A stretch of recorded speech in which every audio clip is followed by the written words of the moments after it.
Good afternoon. Happy Thursday. Yeah, I thought I'd do a day early because of the holiday tomorrow. And of course, who wants to hear from me on a awesome summer holiday? So the markets are closed tomorrow as well. And actually, they close this afternoon. So I thought I'd give an update since the markets won't do much from here on out.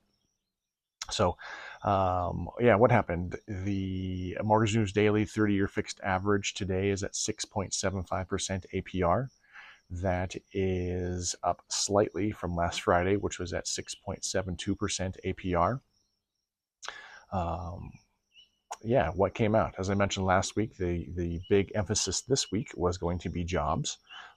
And there's a large discrepancy in what's happening between the reports from the private sector and the reports that the government is putting out. So let me explain real quick. So on Wednesday, earlier this week, ADP payrolls came out. ADP is the largest payroll processor in America, and they issue a report. And the consensus was that the payrolls were going to increase by 99,000. And actually what happened is they decreased by 33,000 from the previous month. Right, so the market's traded properly on that information. Right, rates went down Tuesday and Wednesday. The Mortgage News Daily 30-year fixed average is at 6.67% APR. So the markets were in line with what was going on. And then today came and the government reports came out.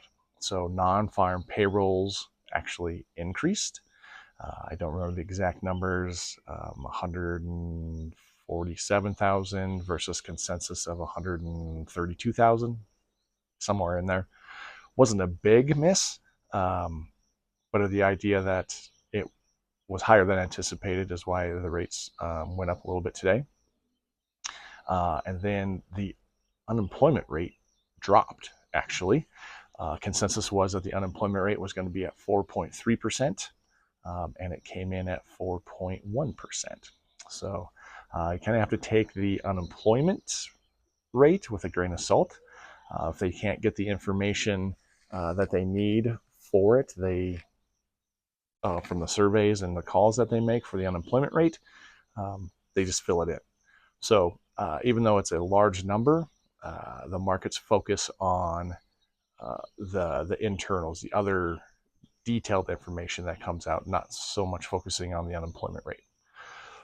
So this morning there was a big knee-jerk reaction to the non-farm payrolls being so high, and then the market looks at the internal numbers or the behind-the-scenes numbers, and then it came right back to where it was before that number came out, because they realized that the information that they have is mostly skewed because of surveys, not because of what's actually going on. So a little confusing in the labor market right now. I don't know how or when those will coincide, but the way the market is looking at it and anticipating the information coming out, that the labor market is not well, even though what the government reports are saying. So what's coming up next week? Not much. It's pretty bleak on information that's hitting.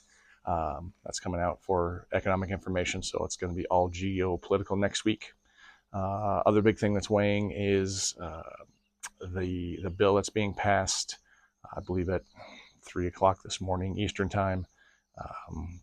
The Republicans finally got enough votes to pass it, and I think it's going to President Trump's desk today for signatures. So that will be a good thing. There'll be some clarity. It'll get rid of all the questions as far as the deficit spending, and also hopefully they can focus more on the tariffs and get those lined out versus trying to get this bill passed. So yeah, next week all geopolitical, and hopefully everybody has a great 4th of July weekend and they come back with a positive attitude and focus on what's actually going on in the economy. So that's all I got for you today. Have a happy 4th of July. Be safe. Have fun with your friends and family.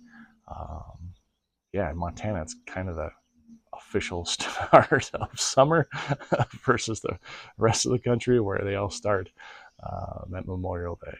So anyway, have a great weekend. Be safe. Talk with you soon.